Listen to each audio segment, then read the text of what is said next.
তো চলো বন্ধুরা, আজ আমরা ঘুরে আসি পুরুলিয়া বইমেলা থেকে। আর আজ আমাদের সফর সঙ্গী গুনগুন আর সাথে গুঞ্জন। তো চলো।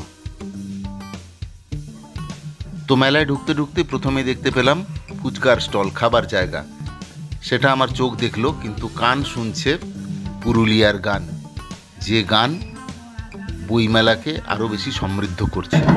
আবার হয়তোবা তার বিপরীত, গানকে বইমেলা সমৃদ্ধ করছে। আসলে দুটোই।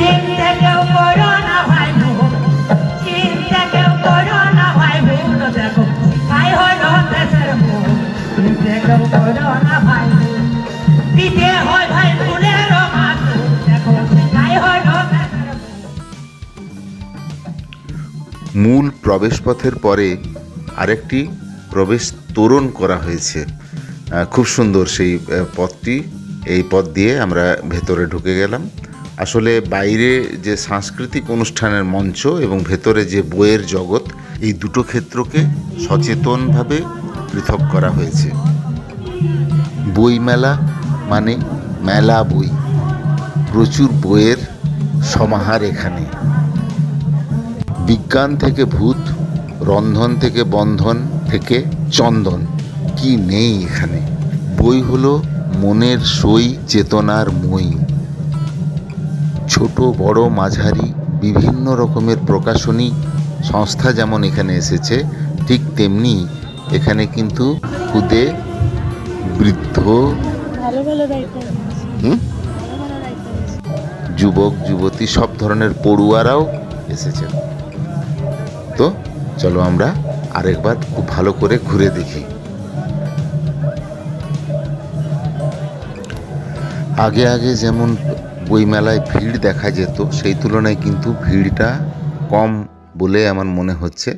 যদিও এই সবেমাত্র 2-3 দিন হলো মেলা শুরু হয়েছে, আর দিনটিও ছুটির দিন নয়, তাই হয়তো তুলনামূলকভাবে ভিড় কম, কিন্তু ক্রমশ ভিড় বাড়বে বলে আমার মনে হয়।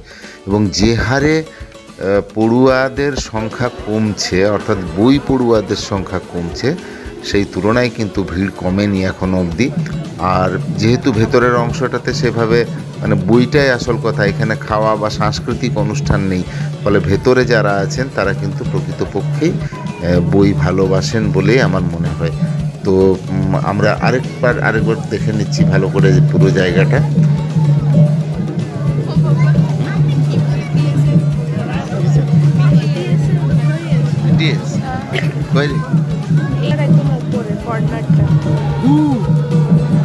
বিটিএস এর বিশ্বজোড়া দাপট বই মেলাতেও কিন্তু রয়েছে।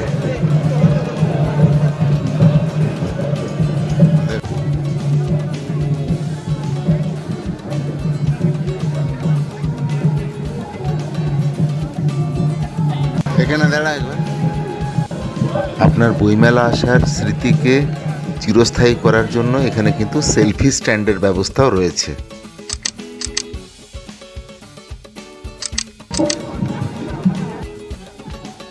কেনাকাটা সাঙ্গ করে ফেরার পথে আপনার মূল্যবান মন্তব্য কিন্তু লিখতে ভুলবেন না।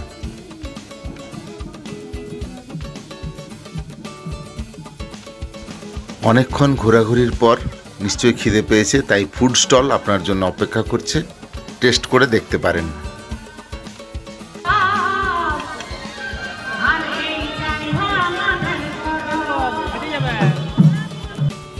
39তম পুরুলিয়া বইমেলা পুরুলিয়ার প্রাণকেন্দ্র ভিক্টোরিয়া স্কুল মাঠে হওয়ায় এবার কিন্তু বাড়ি ফেরার জন্য কোনো অসুবিধে নেই, সহজেই গাড়ি ঘোড়া পেয়ে যাবেন।